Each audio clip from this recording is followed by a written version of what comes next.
Season 7 of Sun Coaches Podcast is proudly brought to you by Titan Sensor. Season 7. That was my number in high school, so maybe this will be lucky for us. We'll see. You know, I've learned over time that when somebody's talking about something you really don't want to talk about, you just can always throw in there, hey, I knew this guy once, and then just pretty much make up whatever you want to, and they won't listen to it. They'll get off track. And you don't have to talk about the uncomfortable thing anymore. Coach, like we do every week, tell everybody where you grew up and where you're from. Sun Coaches Podcast, where not everybody has a funny story, but everybody has a story. Hope you enjoy Season 7 of Sun Coaches Podcast. Sun Coaches is proud to partner with Titan Sensor for Season 6 and 7. Titan is made in the USA. Proudly founded and based in Texas. When you connect with Titan, you are not alone. You can collaborate and share templates with other coaches across the country to build reports and foster competition. Used by programs such as State 6A Georgia State champion Grayson High School, Titan can tailor a package to fit your needs. The eye in the sky never lies. Improve your team's performance with Titan.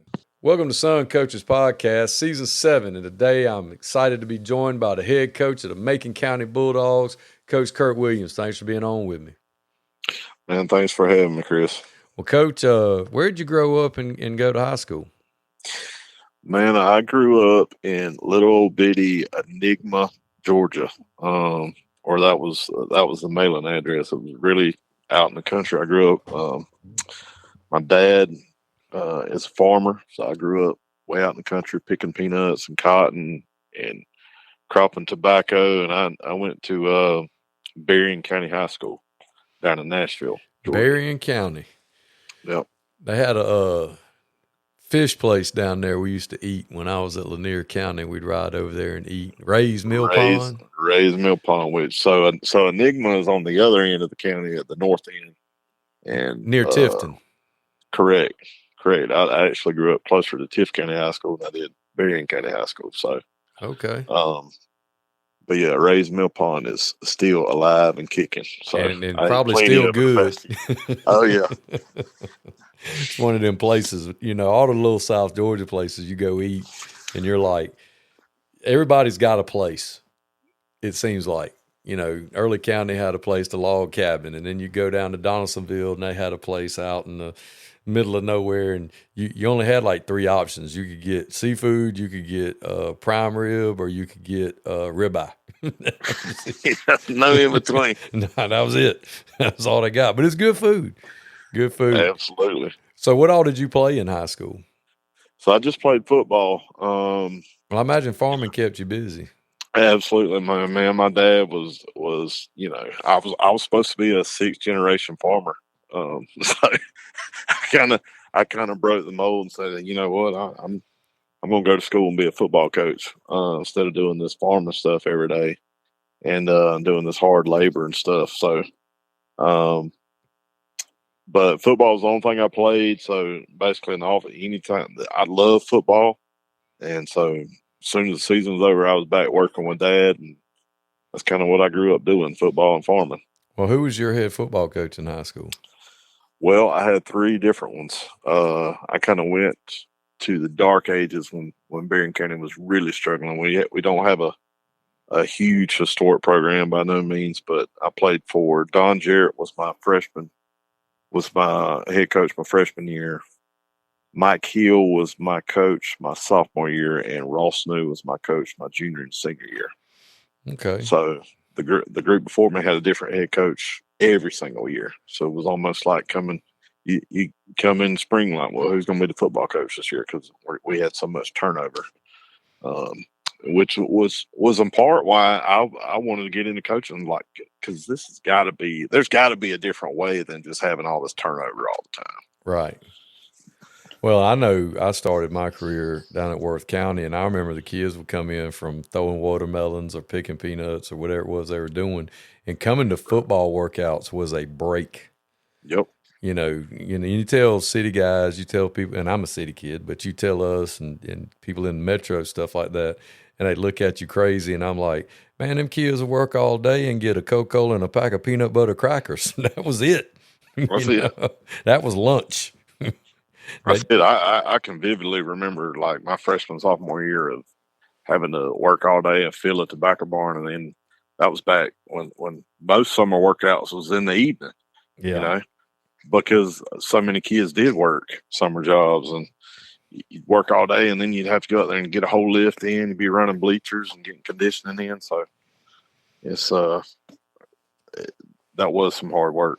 Well, I always noticed kids like you that grew up like you, though, it wasn't, football wasn't hard, like the actual, the lift working out and everything, because y'all came tough, right. In shape, you know. Right. I mean, it wasn't like, you know, it wasn't like the kids today or some, you know, that sit around all off season or playing PlayStation and video games. I mean, South Georgia kids and rural kids, they work.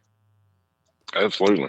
Like I said, I can remember filling tobacco barns and toting hot irrigation pipe and doing all kinds of manual labor all day in 100 degrees. And so when you get to football, it was just like a break, honestly.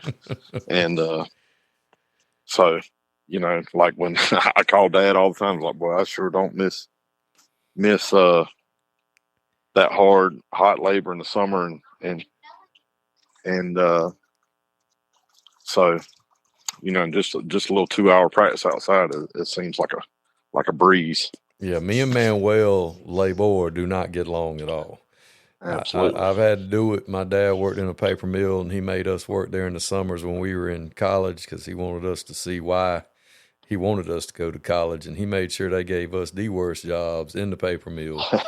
And I was like, you know what? He's right. I mean, I worked because I wasn't going to embarrass my daddy, but I worked, and I figured out real quick, no, dog, this ain't for me.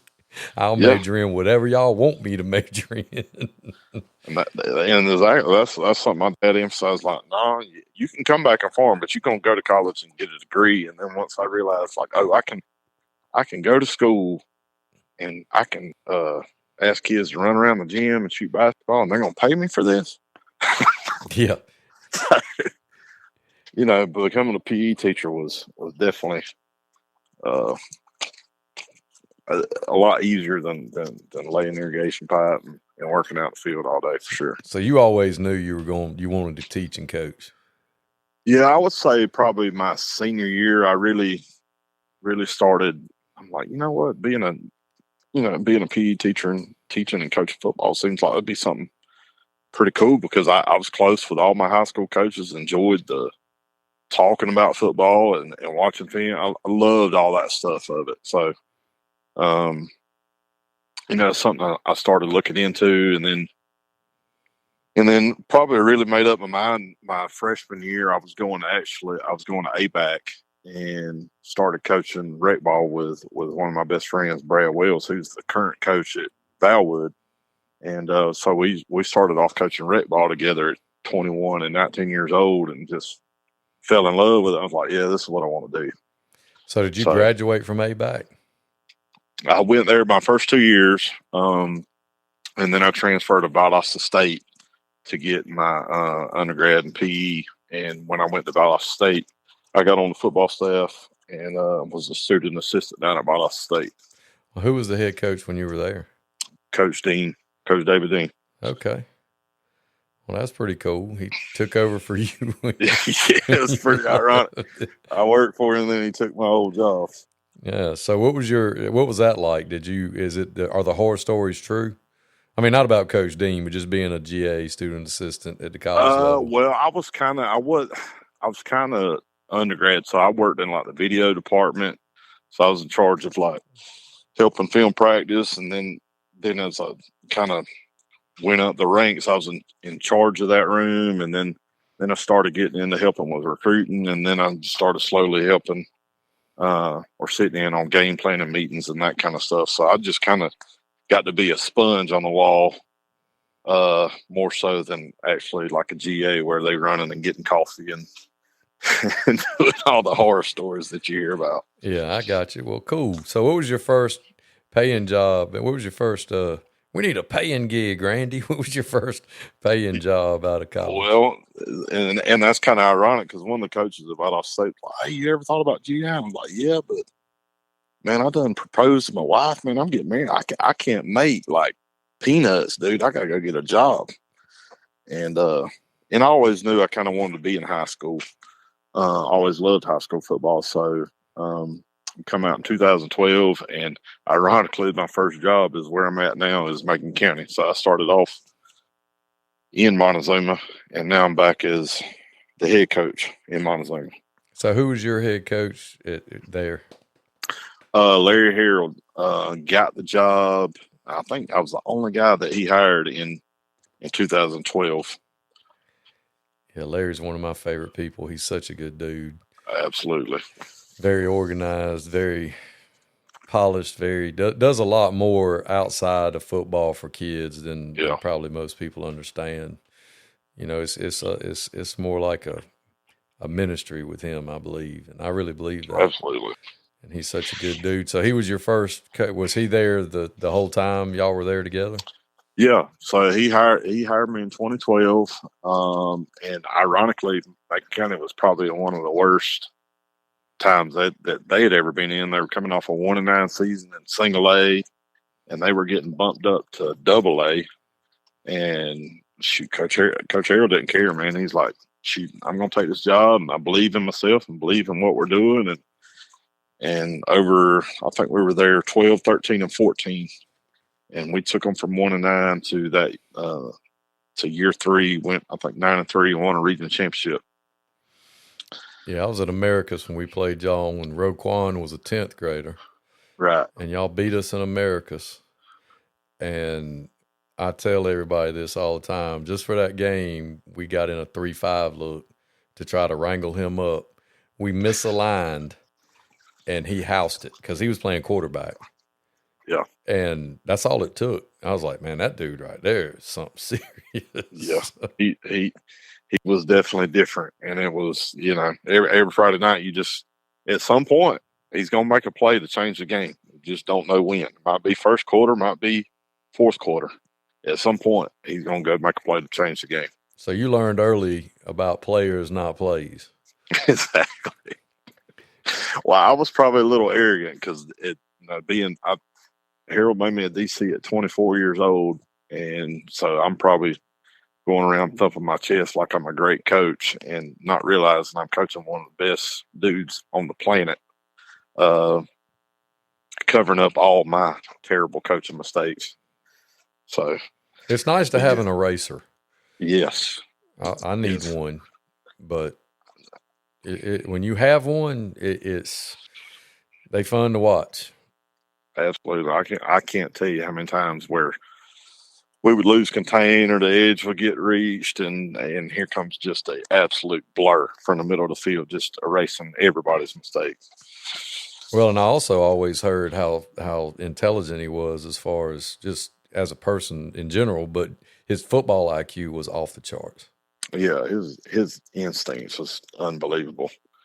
I think we've all coached some that are just like, man, you can't really teach anything. That dude's just got it. Well, he had it and still has it. Yeah. So how long were you at Macon County? 3 years, the first time. And then after that, is that when you got the Lanier County job? No, Larry went to Brunswick. He took the Brunswick head coaching job, and so I followed him down there, and he stayed for 2 years, and then he left. Well, the year he leaves, me and my wife get pregnant, and Mama's like, I ain't leaving. I like my daughter. And I want to have my baby with my daughter. So we stayed in Brunswick one more year with Coach Sean Pender, and Coach Garrett Grady come in with him. Gary Mintier, we're all still tight. That was a fun group to be with. I was with them in Cordele. Right, that's right. I've heard all the Chris County stories. Mintier and Barrett Wilkes was the quarterback's coach, and Pender, man, Pender's so cool. He's Leach guy. Right. So he's teaching me the offense because I was running the middle school, and he was like, just try to run what we run. He said, I'll tell you what, we'll call Coach Leach. And he called him on the phone, and he's talking to him, and they start making fun of me because I got like a legal pad out and I'm drawing stuff. And he's like, no, put all that down. Everything's concept based. Once you learn the concepts, you got it. It's not hard. And sure enough, I kind of learned it enough to teach the middle school kids how to run that stuff. And Pender was such a brilliant offensive mind, or is still. Yeah. And I mean, it was just fun. You know, that whole group was fun. They made it where it was very enjoyable. So I know you had a good time with them. Oh yeah, I had a great time with them, and being a Valdosta State guy and having all those connections, it was just a natural fit to work with them, and so. And now they're up in the mountains. Yeah. Because AJ texts me like once a week, and he's like, "Hey man, when you coming up here to the mountains?" And I was like, "I can't believe they got you out of Brantley County. Oh, it's great up here." And I'm like, "Yeah, I'd love to be in the mountains, but my wife ain't moving off this golf course, so there's that." I'm not prepared to send her my paycheck at the end of every month, to be honest with you. If mama ain't happy, ain't nobody happy. And that's a fact. So after you were at Brunswick for 3 years, where'd you go after that? Yeah, so we'd had our child and was kind of wanted to get back closer to home. And that's kind of how the Lanier County job come open. And somebody called me and kind of got talking. And I'm like, looking back at it, I'm like, man, I'm probably crazy for taking that. But, I think that's, I think God works in mysterious ways and puts you where you need to be. And just felt like I was really called and to be there at that time. And it didn't always look like that, but looking back at it, man, it was a great time, and had 6 wonderful years there, and really gave me a chance to learn how to be a head coach. And did such a great job down there. I mean, I remember when you got that thing rolling and people were like, holy crap, this daggone Williams guy is winning at Lanier County. Must be something to him. There's been a lot of guys try down there because it's just such a unique situation down there. It is. And different. Well, you know how it is. If the short man that builds all the cabinets ain't happy, ain't nobody happy. That's right. So. Yeah. When I was down there, John White was he was in his 8th stint as the baseball coach there. And I remember he called me one time and came over to the house, and he's like, "Come here, come outside." And he's like, "Look in that trash can right there." He done caught an alligator, put it in there. About scared me half to death. And I rented a house from Miss Rockmore, Miss Nell Rockmore. Yes. And she was still living at the time. And I was with Coach McFarther down there. And then they had a riff. So me and a couple other people got let go because it was the recession. There wasn't no jobs. And they didn't have the money to pay you. But my wife worked in Valdosta. She worked for Dewar Properties. And so she drove back and forth in Valdosta, and she was a regional property manager. So they sent her all over the Southeast. And that's when I got a list of, because we were newlyweds, and I got a list of her no trade clauses. That was in 2002. And her no trade clauses were 3 places I'm not going to mention because I have friends at all 3 of them. But she told me that if they ever offer you a job there and you take it, then you better be able to rent a single wide and put your check in the bank because I'm not going there. And that was after us living at Lanier and drinking the water and having the water that smelled like sulfur and stained everything. But it was a great community, and I enjoyed my time there. Man, there's some awesome people in Lakeland, and who we're still obviously close with a lot of people there, being there 6 years and lived in town.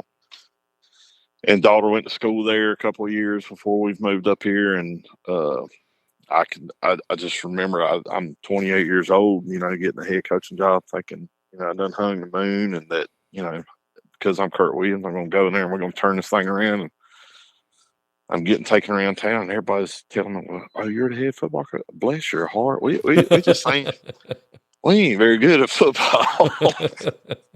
And you're like, wait a minute. Yeah, like what have I got myself into? And because it was almost like people were scared to like talk to you, and because it's like, well, football coaches don't last very long here, and it's nice knowing you. You seem like a nice guy. We just ain't very good. So what did you do when you came in to try to turn it into to get it turned around and headed in the right direction like you did?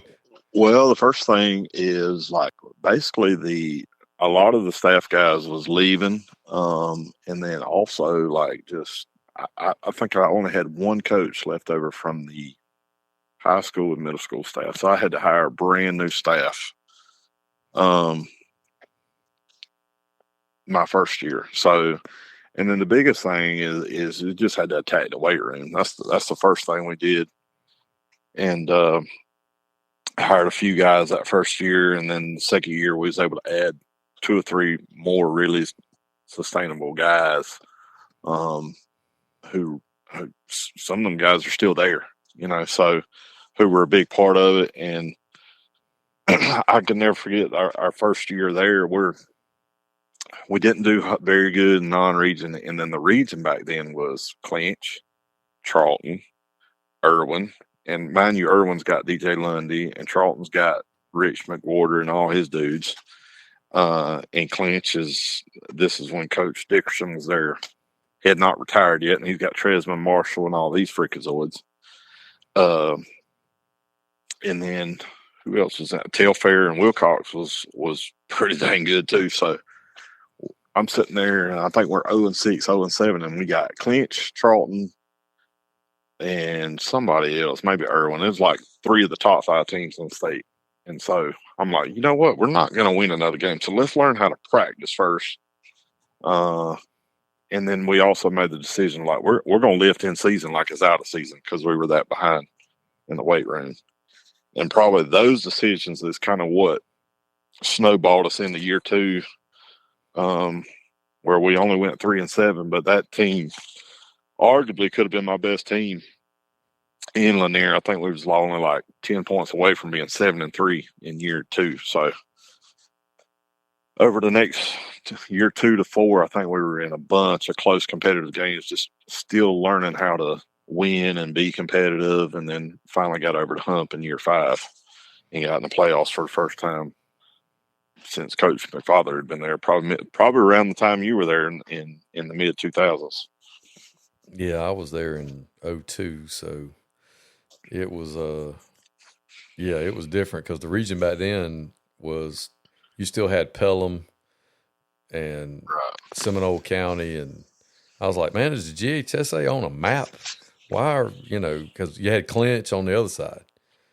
Yeah, they were in a different region, I think. Yeah, and we were all in. Yeah, we were all in the same region. It was like, why are we crossing I-75 to play people in the same region? Yeah, it was insane. Absolutely. But I mean, that's what they had to do to get the numbers right. But man, what a run you went on down there, and building that program from the ground. Well, you might as well say from the ground up, because when you got there, it wasn't in great shape. No, it was, and a big part of it was just the turnover. They had never hired somebody and kind of stuck with them, and I think they had just basically, like, let's just hire somebody and stick with a young guy and see what happens. And I had a great principal in Rita Ham and a great athletic director, Scott Ray, who us together just gave me what I needed and supported me 100%. And we really worked our fingers and toes off, to get everything out of it that we could. So then after your run there, that's when you took the return to Macon County. Right. And it came open, and had some people call me, and it was getting about that time where the politics had swung back the other way in good old Lakeland, and so it was just time to go. And Macon County called and had a lot of familiarity with it, and obviously the rich tradition we have in football, like, it just felt like it was a great fit for me. Yeah, I enjoyed my years at Taylor County when you came back, getting to see you out on the field and compete against you in the region. And I could live without that doggone cannon over there, but that's part of the tradition of Macon County. And every time I've gone to a game over there, whether I was coaching in it or just going to watch them play in the playoffs, I'd forget about that doggone cannon, and then that first time it goes off, about had a heart attack. But Right. just the people get fired up on Friday nights in Macon County about the football. Man, it's like I think that's probably been the biggest change from going from Lanier County, who had never won in football. Has always been pretty good in basketball and baseball. It was just kind of a bonus when we were good in football, and to now, football in Macon County is the thing. Like, it's the number one show in town, and if you're not playing well on Friday night, you're gonna hear about it. It's that's probably been the biggest change. And what were some things you did when you went into Macon County that, you got 6 years under your belt as a head coach, you got all this experience as assistant, you've been there before. So what were some things when you came in that you're like, okay, let's you're following Dexter. What's some things that you did to kind of change the program and put your own mark back on it? Well, it wasn't, I think one thing, it's two different jobs, right? Like, one you're going into where they don't have any tradition, they don't have any football culture, they don't know anything about football, and coming to a place where it wasn't broke, so the biggest thing was just trying to implement your schemes and stuff, but keep what had been working. We're not going to change that. I mean, there's stuff that, I think Coach Copeland had kept in place that we had started, so just keeping that tradition alive, things that we do from pregame and to postgame and in practice every day, those little things that, which at Lanier, what was cool was like everything, there was no tradition. So everything you did became the tradition. To whereas now, if you come to Macon County, they got stuff they do. Like, one big thing we do, like when we walk on the field, you're supposed to walk in between the field goal posts. That's like a big thing. So you better walk between the field goal posts, or the kids are going to let you know about it. So those little nuances of just trying to keep the tradition and little things and doing the little things right, we've tried to keep in place, and but also put your mark on things of how you do things schematic wise. How did you get a staff amassed over there, or are you still in the process of trying to build that up? Yeah, I think what is tough at a small school, and Macon County is kind of unique right now because our enrollment has dropped about 100 kids, maybe 150 kids since I was here last. So what goes on with that is, hey, our enrollment is dropping, so we got to cut jobs because we ain't got near the funding to pay for this teaching spot and that kind of stuff. So, we've been able to hire some guys, but we're also in the process still trying to add more that work in the building with me. I got some great guys who, what's been cool this time is, like, I've got guys coaching with me that I coached 10 years ago. So that's been kind of pretty cool coming back to see them as grown men, and they're trying to get back like how we coached them 10 years ago. So that's been kind of cool to come back to see that. And got off to a good start first year and won a region, and so that was cool, and hopefully we got another shot to win another one here in a week or two. Yeah, that our job is so weird because we don't get to see the end results of what we do until 5, 10, 15 years down the road. And to get to see that, like, yeah, man, I remember, they sit there and tell kids stuff, and you can pull them off and go, look, man, you were, you weren't like that when you were in high school, if you will remember. But to see them giving back, that's got to make you feel good to know that you had that kind of impression on them. Yeah, he's getting all over. You realize that was you in high school 10 years ago. No, it wasn't. I swear to God, it was. But that's awesome that you get to work with the same guys that you coached, back in the day, and now they've thought enough of you to come back and coach. Yeah, and got several of them. I think that's what's unique about our profession too. Is like you know that kids are going to appreciate you, but they don't really tell you in the time, and they come back 5, 6 years later when they're 25 years old and like, Coach, man, I really appreciate you, man, for staying on me and teaching me this or teaching me that. And so it's like you talked about that delayed gratification of like you're making a influence. It just takes years sometimes to really see it and maybe them come back and be appreciative of it. So what's different at Macon County this go around than the first time as far as like, because it's been a while. So, I mean, is the schedule the same? Are they on block now? That's something that's always fascinated me because, like, when you're there the first time, you're like, well, when I was here the first time, we only had, whatever. Right. And then you get in a new situation and there's like totally different and you're like having to adjust and, you might not have them all in weight training or you might not have fourth block or whatever. So football weight training is we're on traditional six or seven period. And the only place I've ever been on period system, everywhere else I've been on block system, is even when Coach Harrell was here, it was 6 period was football weight training. I roll in football weight training, this still 6 period. And so, just man, it's really the same place. I think the biggest difference is like we've had a drop in enrollment. Like we were double A. We were like low 5. We were right at 500 kids, and now we're at 320. So we've still got some good athletes, but we just don't have as many as we had 10 years ago. Right. You're a true single A program. Yeah, oh yeah, we're absolutely a true single A program. We ain't going, when this reclass comes out, like there's nowhere for us to go. Doesn't matter if we have an alternative school. We got 320 kids, and we're gonna be in single A for a while.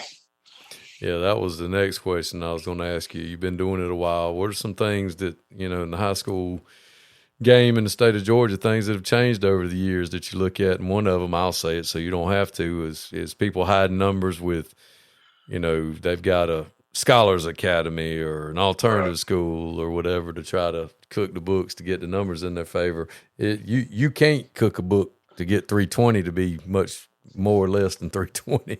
Right. And that's, those little things. And I don't know what the answer is.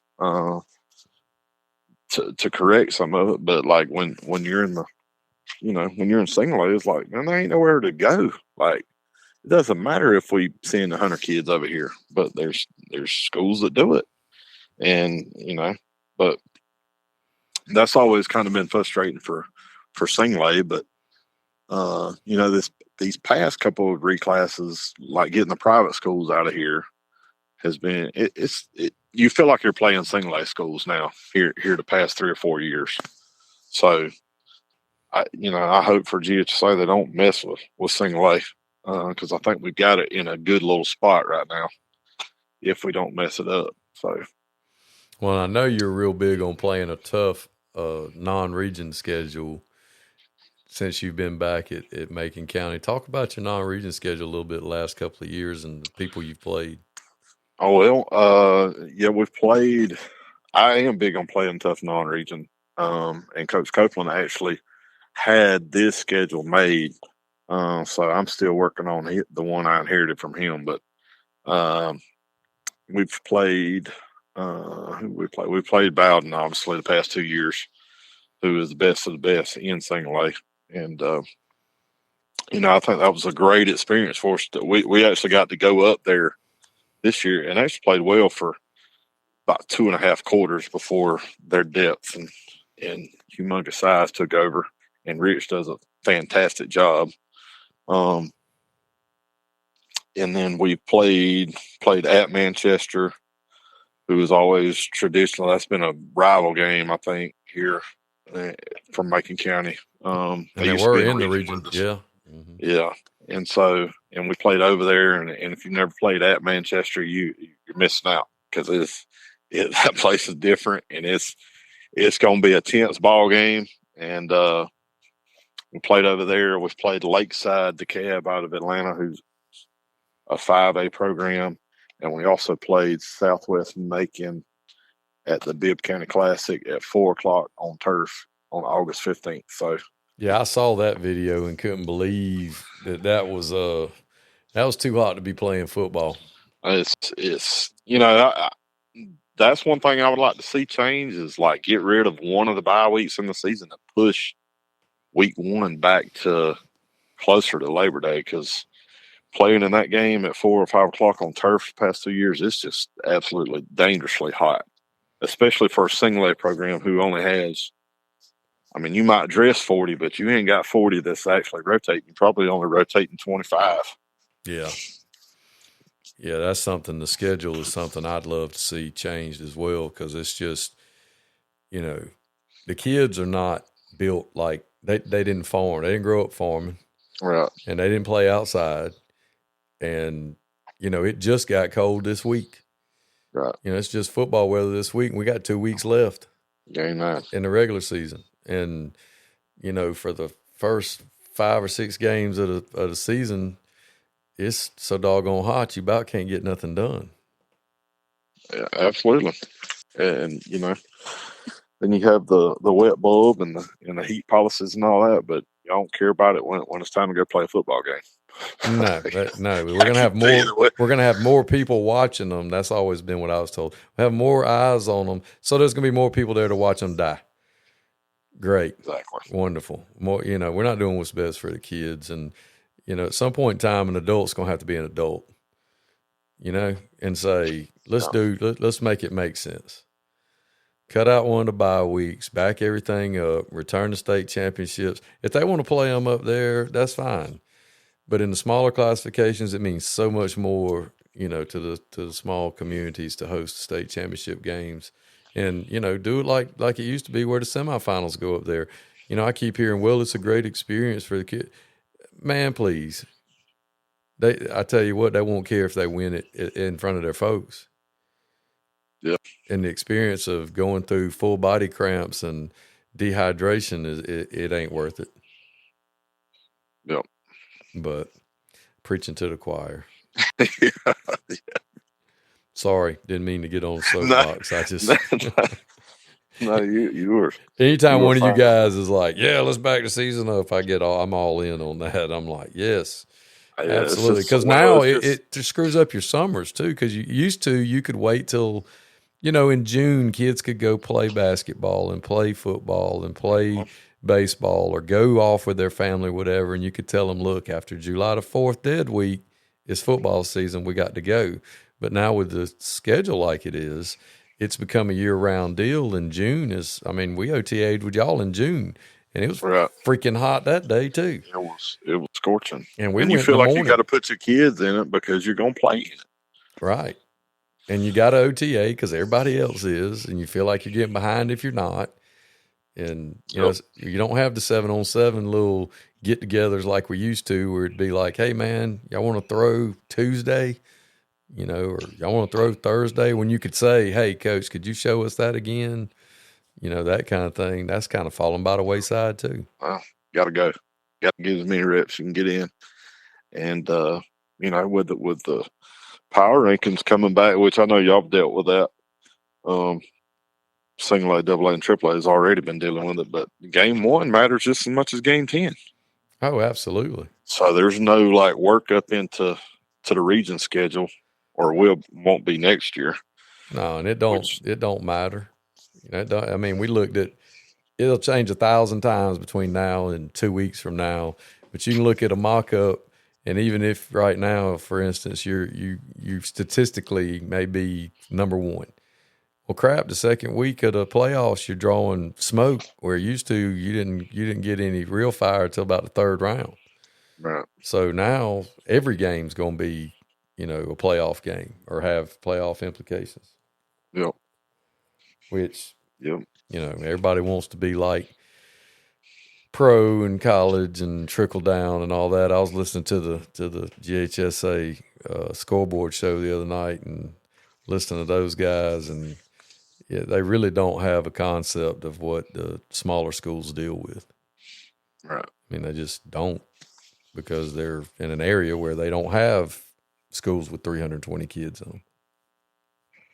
Yeah, and it's completely different. You got to be efficient in a whole lot of different ways, because your right guard's sitting around, he's turning around playing nose guard, and he's probably on field goal block, and he might even be on punt team. So yeah, if one goes down, you lose 5 football players. There you go. So what were some things you did this summer to get ready for this season? I know everybody does summer and their spring games and things like that a little different. How'd you attack spring and summer this year? So, yeah, like I've always been a big proponent of spring, even at the small school, because my thought process is, well, if you don't do spring, it's not like they give you 10 extra practice days and pads in the fall. They just give you an extra scrimmage game. And, depending on who you scrimmage, I mean, a scrimmage game is a glorified practice sometimes. So my thought process is I'd rather get 10 days in the spring and see my kids live and in action, in contact, and, figure out if this guy we've decided, hey, let's look at him at safety, figure out if he can backpedal or not before, I spend all summer in shorts, or moving a safety into the box, play linebacker. Can he fit and fit up to run and tackle people, or is he going to be too soft? Like, I want to figure that out in 10 days of spring before I spend my whole summer thinking this guy's going to work out at this spot, and then we get to August 8th or whatever, and he ain't the answer. He ain't it. Yeah, and so that's kind of always been my view on spring. I kind of want to see my guys in pads, and that kind of goes back to when I was with Coach Harold here the last time. We took the 2 scrimmages, and we had a kid that we thought could play safety, and we get out there and we scrimmage somebody at Shaw, and it was in a scrimmage game, and that's what scrimmage games are for. And he couldn't cover a post route to save his life. So I'm like, yeah, that ain't gonna work. And we done spent 2 months thinking he was a safety, and he ain't a safety.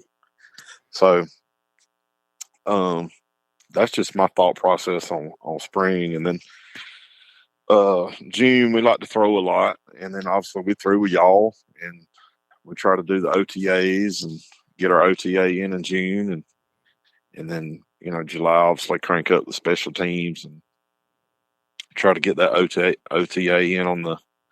I guess we only had like 2 weeks in July this time. July has been so short the past 2 years that it's like when you get back from dead week, it's on and popping. So yeah, and school's starting so early now that you're starting in July, right? So you're losing time there, and most people might not know this. Macon County, you're pulling from Montezuma, Oglethorpe, and Marshallville, and all areas in between. So it's probably hard to round them jokers up in the summertime. Oh yeah, no, I look forward to school starting, because now the bus is running. Right. Instead of this black Silverado out here running to pick up 5 or 6 from Marshallville, or 5 or 6 from Ideal and Oglethorpe and all the areas around. And but our kids do a pretty good job, because football means something to Macon County, so they do a pretty good job of showing up in the summer. And that's why you try to go do all these activities, because it's a little bit funner going to work with Dodge County or work with somebody else than, man, I got to come up here and lift and run and do all this, and coach is going to yell at me. So, well, too, it provides experiences for those kids. Right. When you take them off places. We went and did the 7-on-7 at Georgia Tech this year, and we had a pile of youngins that had never been to Atlanta. Right. And, we went by the prison. The way we went by the federal. They're like, what is that? That is the state penitentiary. That is big boy jail. There's people ride the lightning in there, baby. And then, we'd get to Georgia Tech, and they're like, I've never seen buildings this big. What's that building, coach? What's that? I don't know, but, kids never seen it before, and it's just a cool thing when you can take them places in the summer, like you said, go against other people. Like nobody knew. Most of the people that were there didn't even know where Dodge County was. Nope. So that was cool. And our kids, they don't care. They're like, I mean, they saw some kids that they knew from Instagram and everything that they're 5 stars or whatever else. But, like Kale's up there and Rome's there and Hoko's there. And they're like, they didn't care. They're like, sweet, who are we playing next? All right, good. Let's play those guys. Because it's just a different, like you said, you get tired of going against each other all the time. No, and I was actually talking to Philip about that when we worked at OTA, and we went to University of Georgia. I think y'all did too. And no, we didn't do that one. Oh yeah, indeed. So we, in the indoor, they got a big old picture of Roquan's hanging up on the indoor, and that's something I wanted our kids to see, because you see, they hear about Roquan, but to actually go to the University of Georgia in that big old indoor, and he's all over the wall. And I think Leonard Floyd's up there too. So, who is from Dodge County, for those kids to see, hey, this small little town produced this guy, like, I think that's something big for these kids. Yeah, that is cool for them. And we made that trip and got to see different things and provide them with different experiences. And maybe in a couple of weeks, Coach, you can provide them with another region championship. Hopefully that would be the goal, but we're gonna have to play. We're gonna have to play better than we've been playing. That's for sure. So, and hopefully we will with this young team. Hopefully we will peak at the right time. Yeah, I was gonna say you mentioned off air that you were playing a bunch of youngins this year, and that happens in single A. You don't have the luxury of big senior classes all the time. And as an old coach told me once, when you got yours, you better get yours. Because when I got mines, I'm gonna get mines.